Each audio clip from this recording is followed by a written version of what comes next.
everybody, and welcome to my little segment with a guest who I have been absolutely excited beyond imagination to interview today.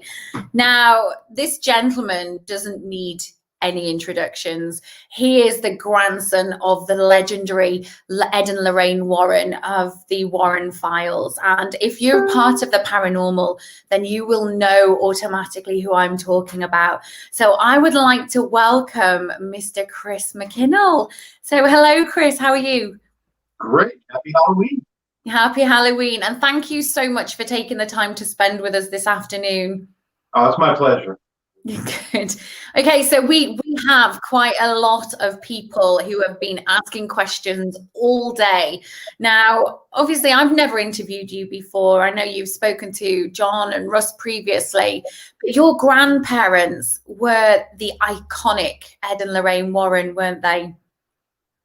Yeah, absolutely. So with that, is that where your love of the paranormal came from? Yeah, I would have to say yes. I started early without them, questioning every religion and going to different churches and trying to find the truth out and understanding the nature of God. But by the time I hit 16 years old, my grandfather said, "Time for you to go on a case. Let's go." Okay. And what was your first case? It was honestly something out of Hollywood. It was one of these over-the-top poltergeist cases with a demon, well, actually a couple of demons.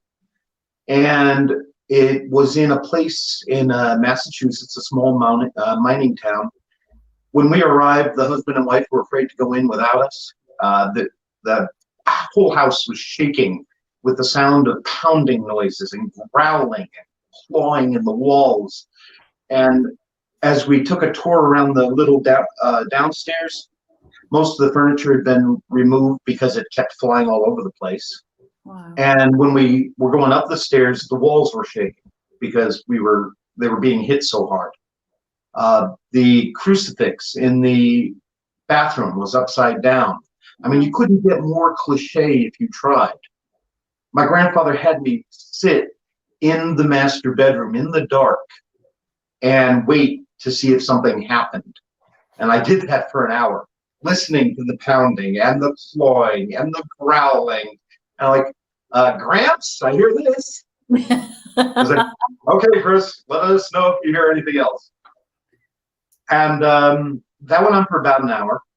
By 3 o'clock in the morning, two hulking black demonic shapes came down the stairs and stood on the top of the landing. And the woman screamed that her face was on fire. And my grandfather shined the flashlight on her face, and we watched 3 claw marks appear on the left side of her face, and blood dripped down her face. We had a pot with Holy Church incense in it that was sitting in the kitchen. We hadn't been able to keep it lit and go upstairs to do smudging. And this flew around the corner and straight at me. And it veered off at the last second, and it hit the window behind me. The shade flew up in the air. The pot crumpled, and the window didn't break. Wow. Yeah. And the woman screamed she wanted to get out of the house, and I was like, yeah, that sounds like a good idea. So I got up and I went to the front door, and the door was locked. We had already been in and out several times. It was not locked, but we couldn't open it. Something stopping you from going. Yeah. And the lights started going on and off. The recliner I had been sitting in flipped over and flew across the room. And then the door opened by itself. And we got out, just the two of us. I left my grandfather sitting on the couch in the dark with these two demonic shapes. The man was amazing. He could not be, he couldn't be scared. It just wasn't in him. And honestly, after that day, nothing gets to me anymore. I made it through that, and that was it. It was my baptism of fire. I was going to say, if that hadn't scared you on your first investigation, I don't think anything would it? Oh, it did. So what has scared you? That night. Just apart from that night, is there anything else that you can recall throughout your teenage years that scared you? Well, the funny thing is, up until that night, I'd been afraid of the dark and terrified. I mean, terrified, and had to see psychologists and psychiatrists and social workers for years because I was so afraid. And after that night, I went home and went to bed with the light on, and I've never had a problem since. The only thing that scares me today is worrying about the people I love. Yeah. Other than that, the cases don't bother me. My philosophy is pretty simple. I know that I'm protected. Even if I were to die on a case, the real me is fine. I know where I'm going. I'm not worried that I'm going to be lost in the dark. So I'm ready to risk it all. Yeah, and it's quite poignant, isn't it? Especially if you were afraid of the dark during your teenage years, and you've kind of moved on from that, and now, because most people have a fear of dying, don't they? And when you become embroiled into the paranormal or these cases, so to speak, you actually think to yourself, if anything was to happen to me, I'm ready for it because I know that there is an afterlife, and I know that I'm destined to go somewhere else. Absolutely. Absolutely. Yeah, it's hard to get too worried when you know that this isn't the only lifetime. You're here to learn and to help others and to learn about love. And as long as that's your goal and your focus, you're moving forward.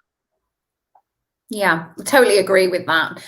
Now, I'm just going to talk about, obviously, the cases that your grandparents worked on, and we're going to touch upon a bit further on down the line regarding the Warren Legacy Foundation.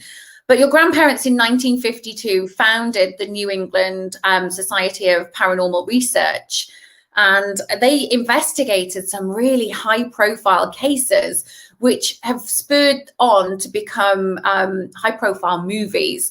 So movies like The Conjuring, movies like The Amityville Horror, and also the most famous of all, Annabelle. What if you could do anything differently? Would you go back in time to be able to investigate those hauntings yourself? No, I don't worry about the cases that we've finished. Mm-hmm. I move on. I've worked on most of those high-profile cases. I mean, I wasn't in the Amityville or the Conjuring cases, but the haunting in Connecticut, I led that. That was me. I was there for 9.5 weeks. The case with Frenchie, the fellow that they call Frenchie in the Nun movies, Mm-hmm. that was another one of my cases. More ethereal. But everything that I've gone through in my life has helped me to become the person I am today. I wouldn't want to change that because I'm now effective in helping others. And that's all that matters to me. Yeah, and obviously from there, you must have dealt with demonic possessions and cases of people murdering other people and saying that it was diminished responsibility. Now, what are your thoughts on demonic possessions? I'm an exorcist, and I do believe in it, but it's incredibly rare. Incredibly rare. I've been doing this work 40 years, and I've only done 5 exorcisms in my life. I've assisted on a couple of others, but they are really, really rare. And we did work a case. Matter of fact, it's the one that The Conjuring 3 is going to be based on, as far as I know, where a young man was helping us because his fiance's brother, a young boy, was being possessed by about 36 or 37 demons. Mm-hmm. And this was also in Connecticut in the United States. And the man's name was Arnie Johnson. And he was helping my grandparents. He was holding this boy down when he would come under possession. And one time he just lost all hope and he said, "Take me on instead, come into me." Mm-hmm. And my grandfather immediately told him that was mistake. And nothing happened right then, but not long after, a few weeks later, I believe, he was with his fiance, and his landlord, and they were going out somewhere. I think it was to a movie, and he came under possession, and he was on this rock, crouched like the Wolfman out of the old movies with Lon Chaney, and 50 feet away were the landlord and his fiance. All of a sudden, his landlord grabs his belly and falls down on the ground with Arnie Johnson's knife in his belly. So in that case, it was real. Yeah. We worked another case a year and a half ago where the man was coming under possession constantly, and we got the Roman Catholic Church involved, and they were ready to do the exorcism, but they moved too slowly, and he came under possession. The entities confronted his wife and said, "Forget it. Well, F this. Yeah. I'm going to kill him." And ran upstairs, grabbed a noose that he had made out of a power cord, and jumped off the over the banister of the stairs to hang himself. When the EMT, the emergency medical technician, came with the police, he was dead. But he sat up, he looked right at her with completely black eyes, and he said, "He's ours now, you can't have him." And then the body dropped dead again. To see something like that would be anybody's worst nightmare, wouldn't it? But for Two of the police have already left the job because of it. But for people like us who love the paranormal, it's the stuff that is, the cream of the crop, basically, isn't it? The Vatican City are ordaining possibly 270 priests for exorcists every single year, and they only do that once a year. And it's madness to think that you've only worked on 5 cases over the 40 years. And that's like every single 8 years. Do you think that 8 may be a symbolic number? Is that how many you've investigated that many cases? Does it happen to be like every 8 years? Or, I'm just obviously trying to find out whether there is any sort of symbolism with it. No. As a matter of fact, all of the exorcisms that I've personally performed, I've performed in the last 5 years. Wow. It wasn't something I really thought I was going to end up doing, but I ran into an emergency where the woman had a baby and she was coming under possession, and it needed to be handled right then and there. Mm-hmm. And I had no choice. I got out the prayers and I started doing it. Like I said, I've assisted before, but I never thought I would actually end up becoming an exorcist.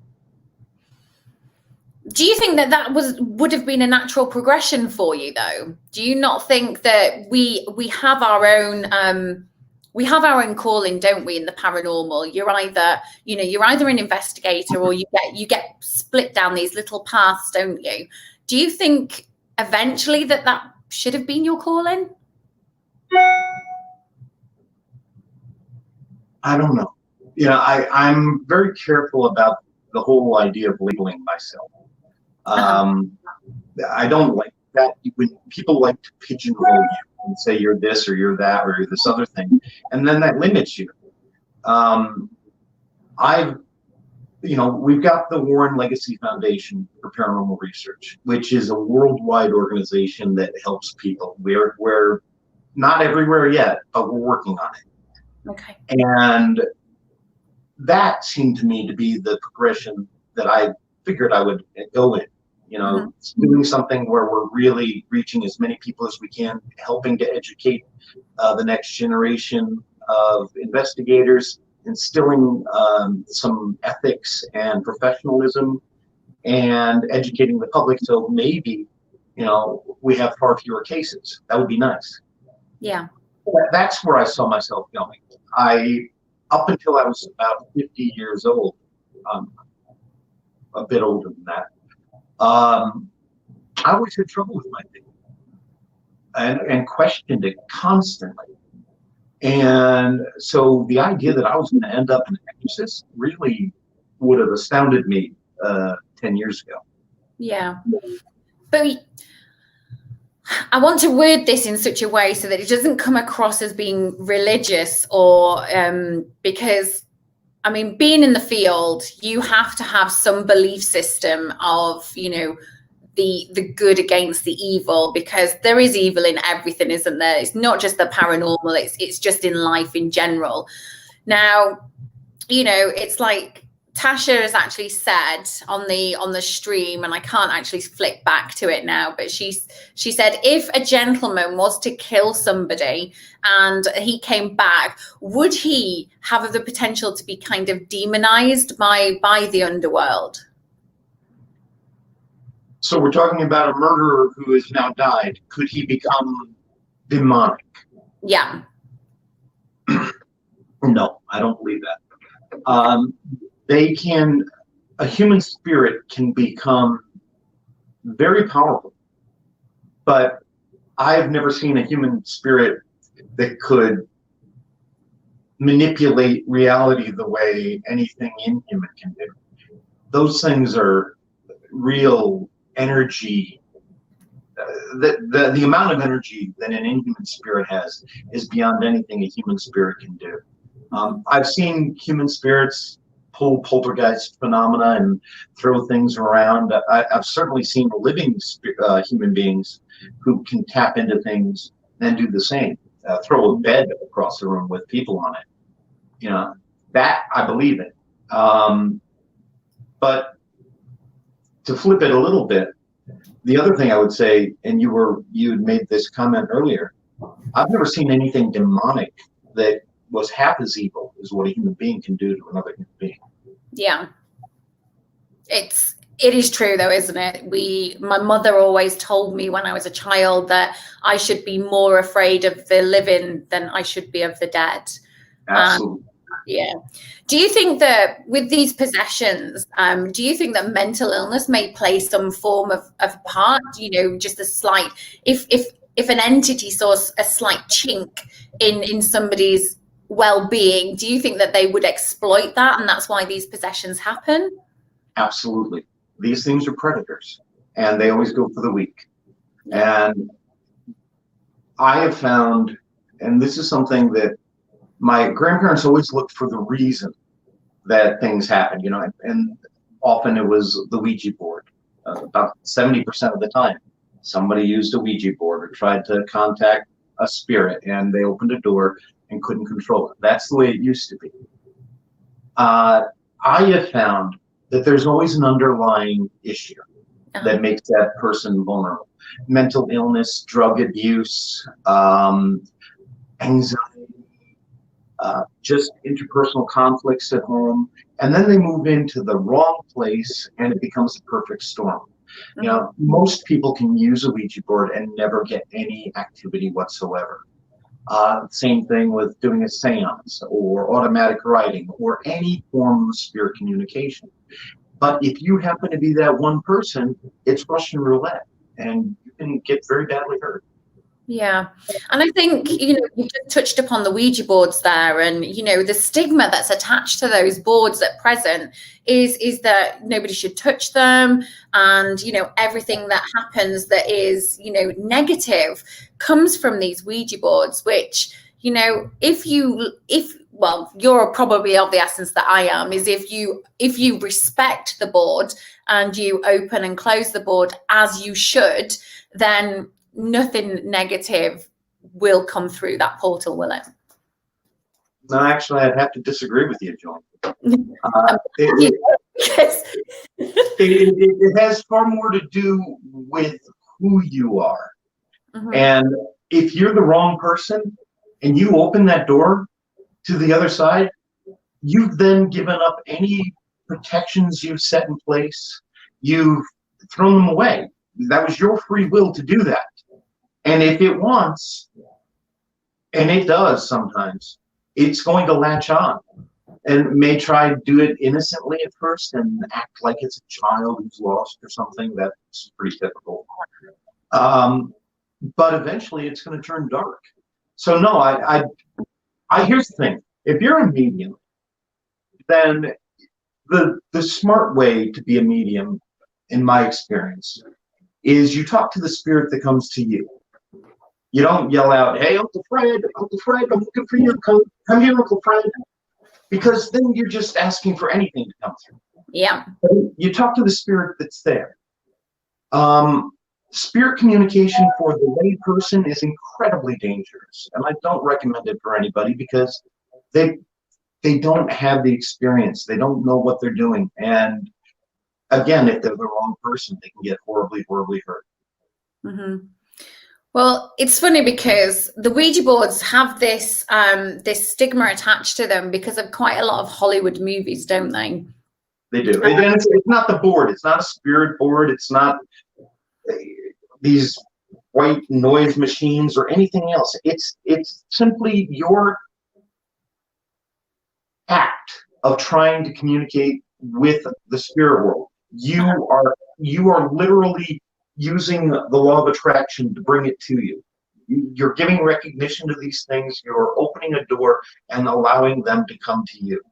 And it doesn't matter what form you use. Ouija boards are not nice, are clearer in their messages than, for instance, a seance, because there's something and they can literally spell it out. Now they've got these computerized Ouija boards and silliness where you put detectors on each of the letters and they light up for you. It doesn't matter how you try to distance yourself. It's you trying to communicate with the spirit that matters. Uh-huh.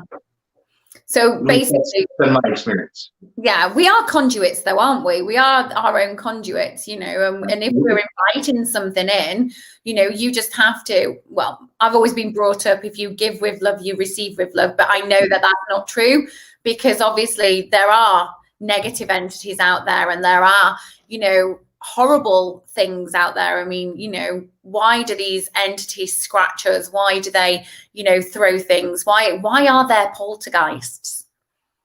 My grandmother used to say that like attracts like. When you do put out positive energy, you will attract positive energy back to you. And I still believe that.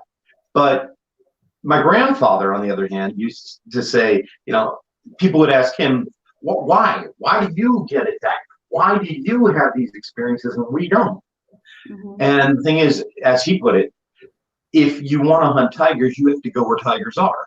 So you and we go into the jungle, and yeah, we're going to get hurt occasionally, and that happens. I've been picked up a couple of times. I've certainly been clawed more times than I can count. I've been stabbed. I've been burned.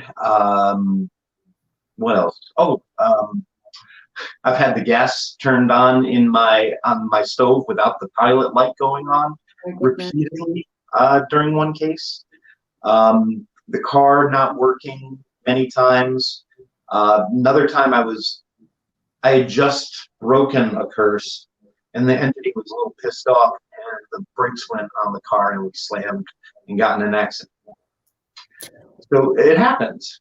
Mm-hmm. But it's strange that you say that, because do you think that with everything that's been happening since obviously 1952 and the legacy of your grandparents and on the Warren legacy, do you think that the underworld, and I'm going to call them the underworld because I'm I don't like to call, it's not very nice, is it, to keep saying, hell and things like that. So I don't believe in hell. No, the underworld, do you think that they recognize you and they see you as a threat? I'm going to guess yes, only because I had a different experience about 3 years ago. I was working with an exorcist. It was in the middle of the night. She was in Argentina. She had contacted me. I just woke up and went on my computer for some reason, and she was terrified because an entity had just walked into her room. And it was a woman with dark skin, long black hair, and flowing robes like you would wear in a desert, and bare feet. And the entity looked at this woman, the exorcist, and said, "We know Chris. He can't help you." Well, that says to me that they obviously know who you are. Well, the thing is, it turned out it was Mother Mary. Wow. Yeah. Yeah. That's humbling. That's humbling. John Fraser has just asked, if paranormal investigators refer themselves as demonologists, is there a chance that they might freak a poor family out in the effect of prejudgment of what the issue is that they're experiencing? I really dislike the title demonologist. I really do. My grandfather was a demonologist. He called me a demonologist. It says so on my Facebook page. But it took me about 38 years to get almost comfortable with the term. The truth is, I've been lucky enough to live all over the world. And from Africa to South America to Asia, here in Europe, the Middle East, and of course, North America. And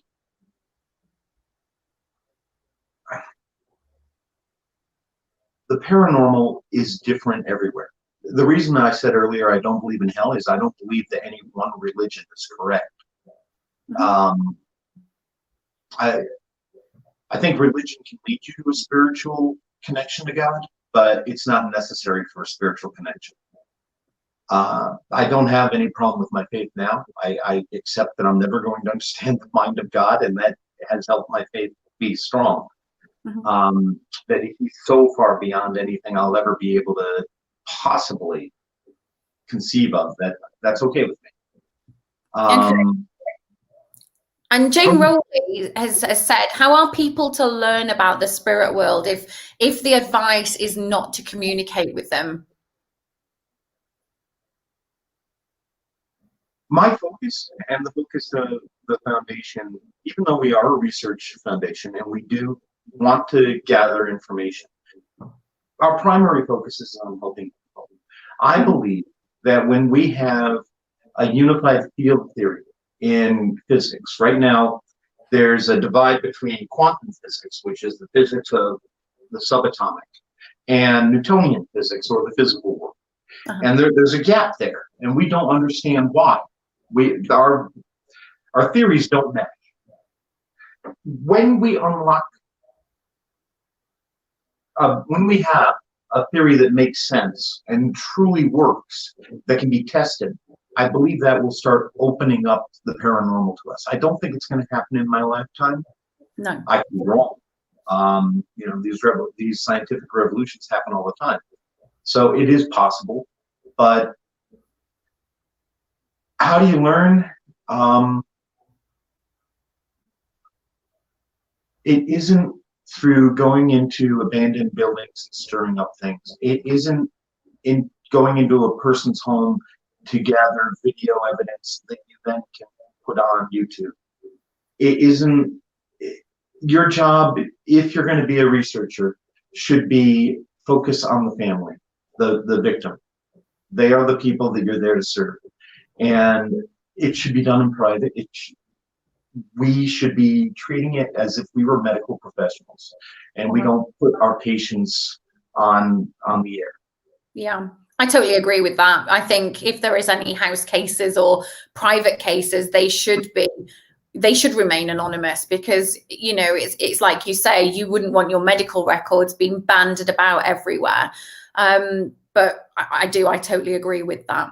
Now, the Warren Legacy Foundation, you've mentioned that you are wanting to basically use that and have arms all over the world.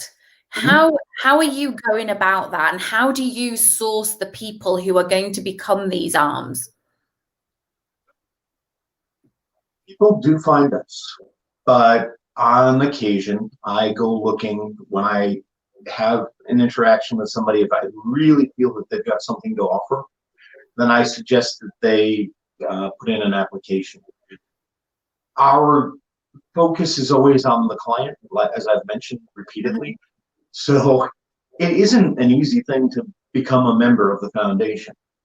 For us, it has to be about the people we serve always. Ego is something that's a big no-no for us.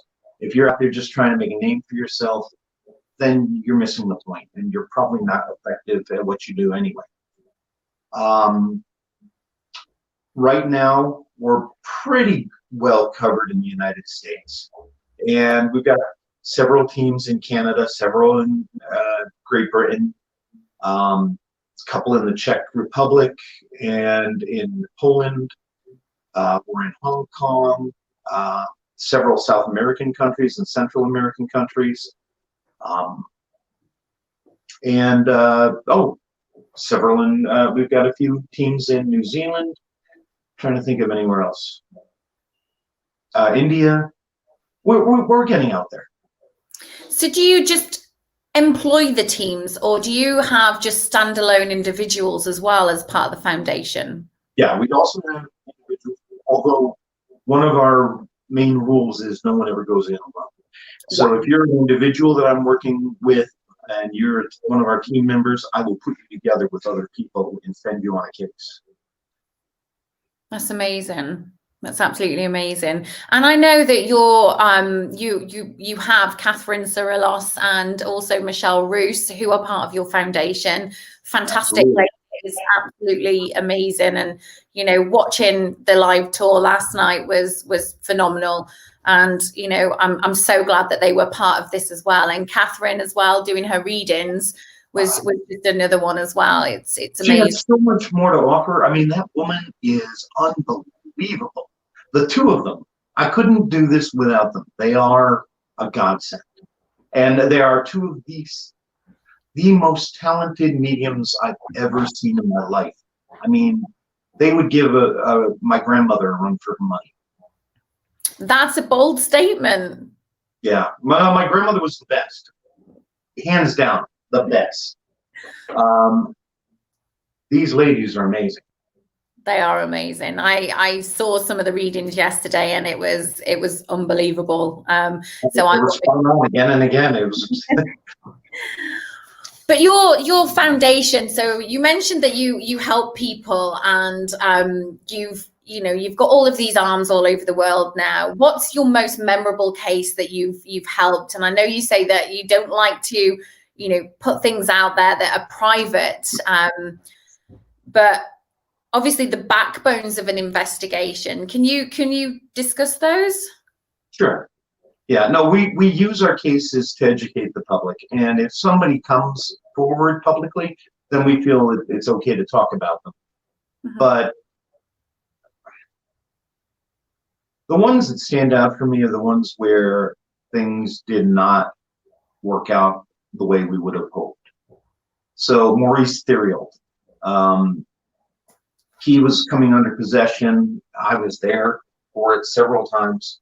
He would bleed from the eyes. His skin would take on a snake-like appearance. He would drool blood.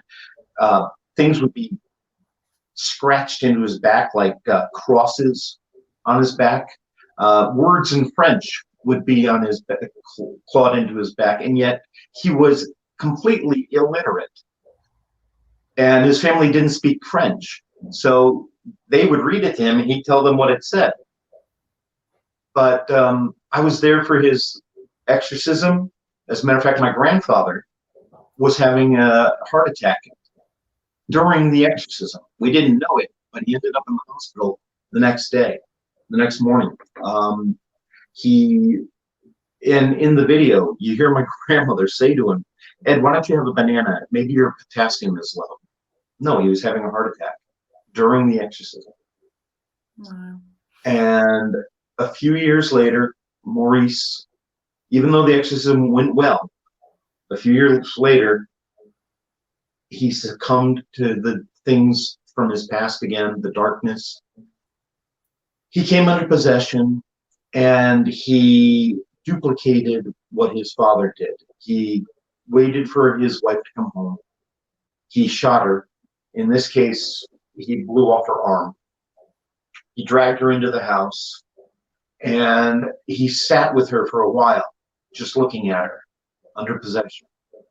And then just when she thought she was going to be killed, at the last moment, he turned the gun on himself and he shot himself. See, things like that are quite harrowing to hear, aren't they? Especially if you've already performed an exorcism on that person and, you know, everything's fine for a couple of years, which is the question that I was going to ask, actually, but you've kind of just you've answered it for me. But can we become possessed over and over again? Do we succumb to it once we've succumbed to it already? Unfortunately, if you don't deal with the underlying issues, you're vulnerable. So many of my clients, after we help them, they're all excited and they want to get into the work. And I caution them. You know, some of them, okay, maybe it's possible. But I caution them because so many of them haven't dealt with the things that made them vulnerable. Yeah. And so it's like being an addict and going into a crack house. Maybe it's not the best place for you to be. Yeah. Do you find, I mean, Wes Coleman's asked the question, he said, are they more specific parts of the world that see more possessions than any other parts? Are there any predominantly Christian locations that have more potential for evil? No, I don't think that hasn't been my experience. In my experience, this happens everywhere in the world. Every great religion in the world has exorcism rites. All of them do. Buddhist, Hindu, Muslim, it doesn't matter. They're all there. There are places where magic is more accepted and where the phenomena is more accepted. Places like all over South America or India or most of Asia, actually. Africa, of course. In the more westernized world, which is more heavily technology based. It isn't as open. It isn't something that people will immediately latch onto and say, well, yeah, that was paranormal. Whereas others will be more predisposed to that. And I would suggest for anybody, you know, if you think you're dealing with something paranormal, ignore it until it's overwhelmingly obvious that it's paranormal. Don't feed into it. Don't give it energy. You know, assume it's squirrels running on the roof instead of the ghost of a little child running up and down the hallways or something. Yeah. SJ Smith has asked, is it true that demons possess people with great abilities to change the world? Now, elaborating on this, back in the day when obviously Adolf Hitler was in charge, they actually said that he was possessed at the time. Do you believe that's true? No, unfortunately, I think man has free will and a great capacity for both good or evil. And we don't need the devil to be awful. We're pretty good at it ourselves. So do you think that demons possess people, though? Can they possess people who have abilities to change the world? Or do you think that those people are very strong-willed and don't succumb to that? I haven't seen it.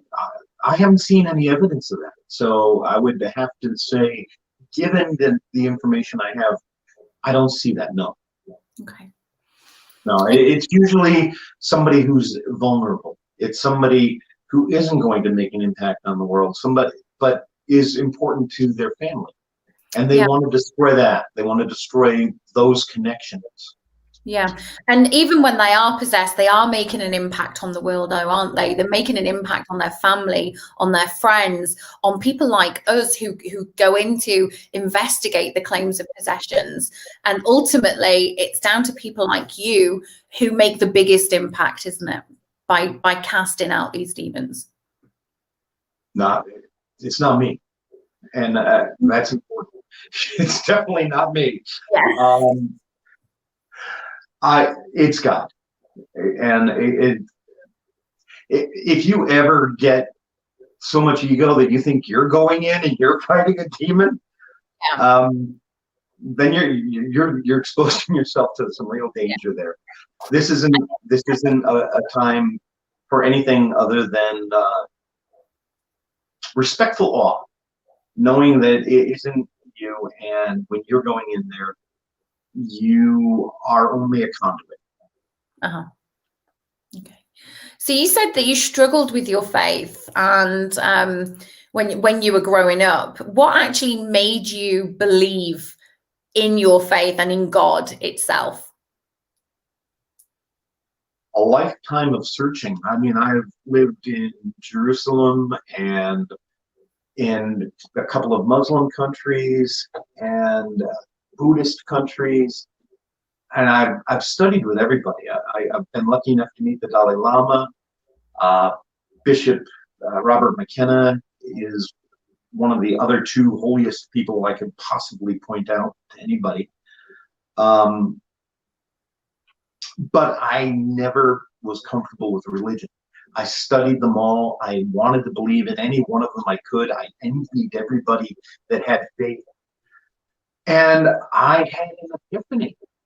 And it just was like a bolt from the blue. And it was, I couldn't say why, but I realized the oneness of everything and the incomprehensible nature of God.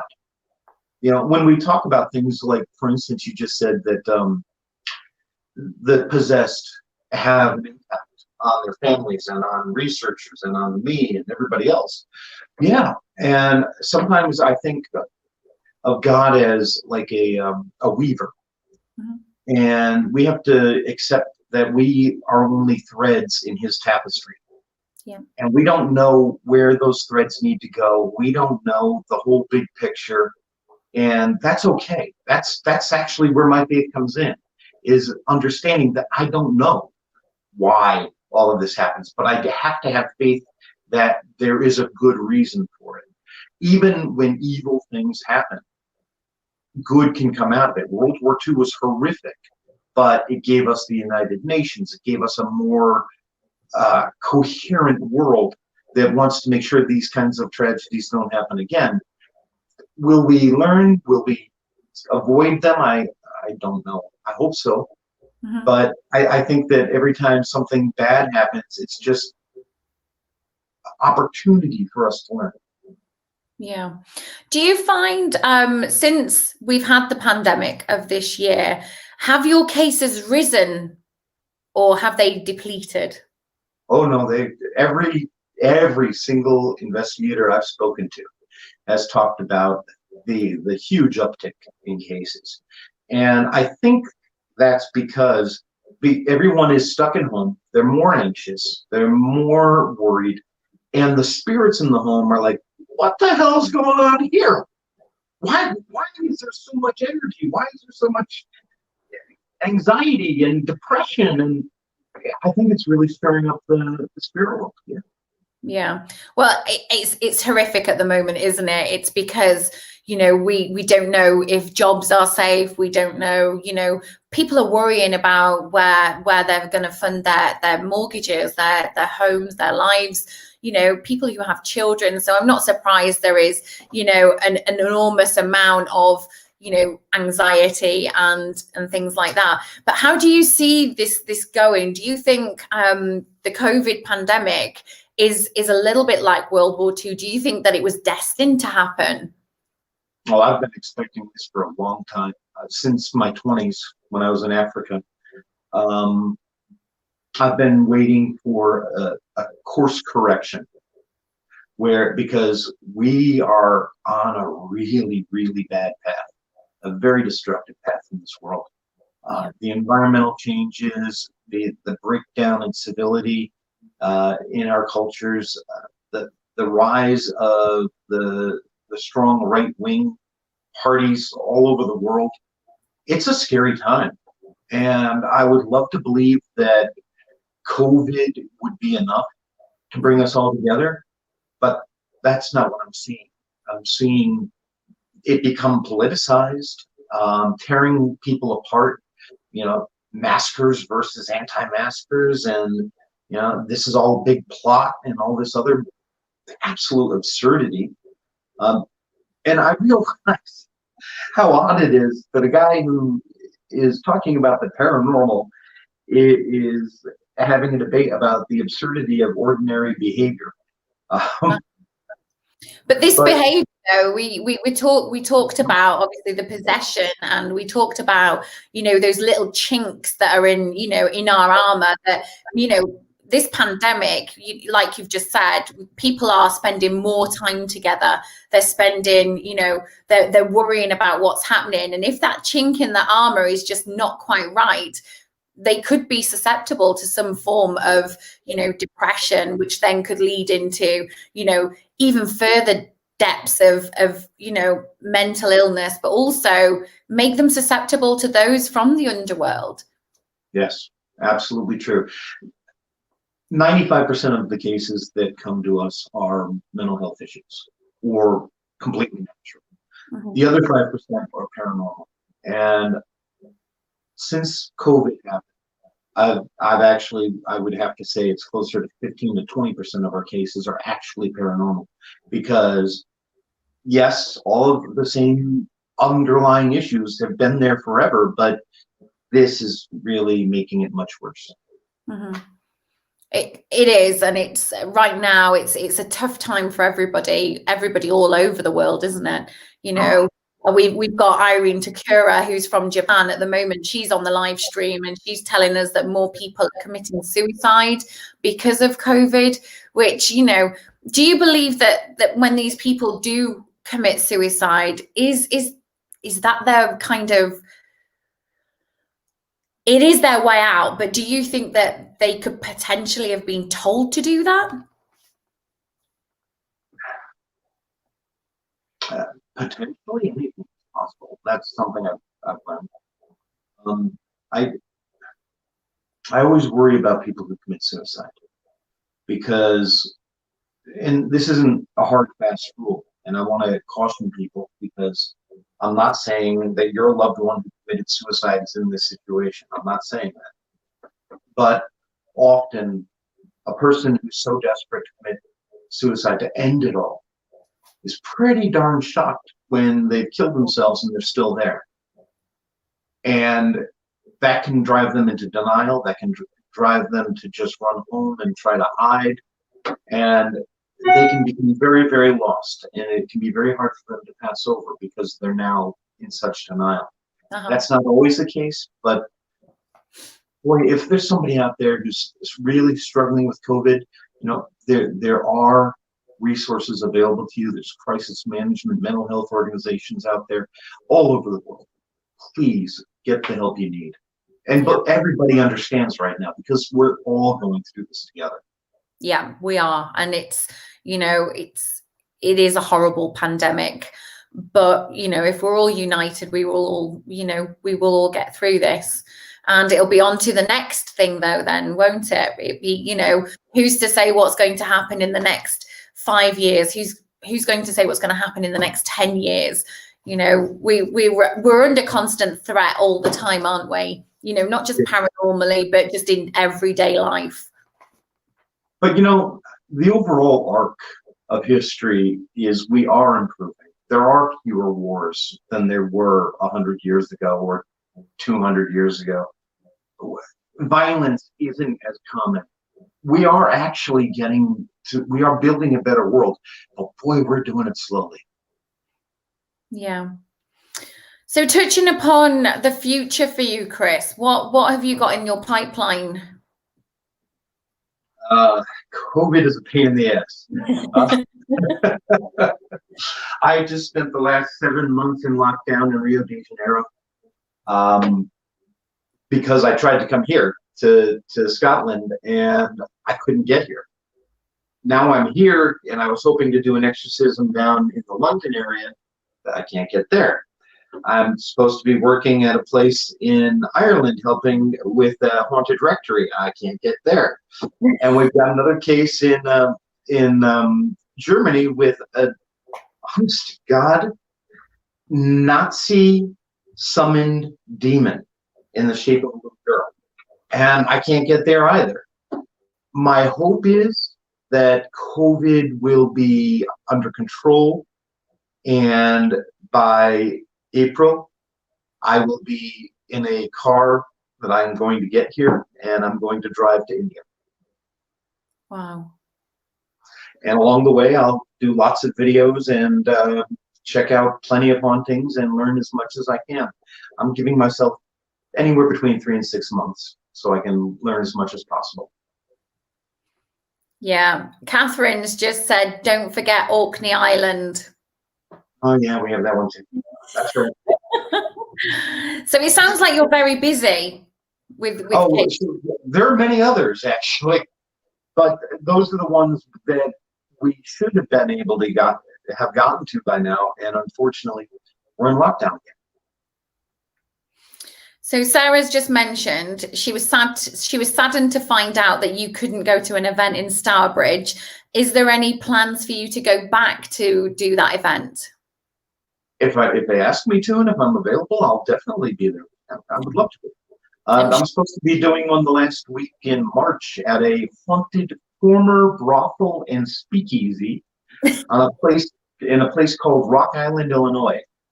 It's 5 stories tall, and we're planning on bringing in no more than 100 people. It's a 2-night event with a meet and greet and lectures, and then we're going to go off and help people learn how to be actual investigators overnight until 3:30 in the morning or so each night. So you do an awful lot of workshops online as well, don't you? And things like that. Is there any workshops that anybody can join you on? Well, we do videos and Zoom sessions all the time because I think it's important to educate the public. I don't want people getting hurt. We are developing a curriculum so that we can give a certified course in paranormal investigation. That's one of our 4 goals. One of the others that I didn't mention earlier is we also have a psychic support group for psychics, both in English and in Spanish. And if anybody is gifted and would like to join, all they do is go to the Warren Legacy Psychic Support Group on Facebook, answer 3 questions, and you're in. And we've been doing that for years. It is not a place to get readings. It is not a place to deal with darkness. It truly is a support group where we help you to develop your abilities or even suppress them if that's your wish, and to control them. And it's a place of healing. That's amazing. And the curriculum sounds like a fantastic idea as well. So I do hope that comes to fruition quite quickly, because I'm sure that there'll be thousands of people wanting to undertake that. Now, I think that's all we've got time for, because I've got so much to ask you, but I've just run out of time. But you're in Scotland at the moment. Right outside of Edinburgh, in a place called Dunfermline. Oh, I know it well. We were supposed to go to Edinburgh in the first week of November, but unfortunately lockdowns changed those plans as well. So like you, we're in Wales and we are locked down for the next 2 weeks. So it's a bit of a nightmare. So COVID does have a lot to answer for. But Chris, I want to say thank you to you and to Michelle as well, and Catherine, who have been in the chat room this afternoon, and Karen as well, who are part of your Warren Legacy Foundation. Whereabouts can everybody find you if they need to find you?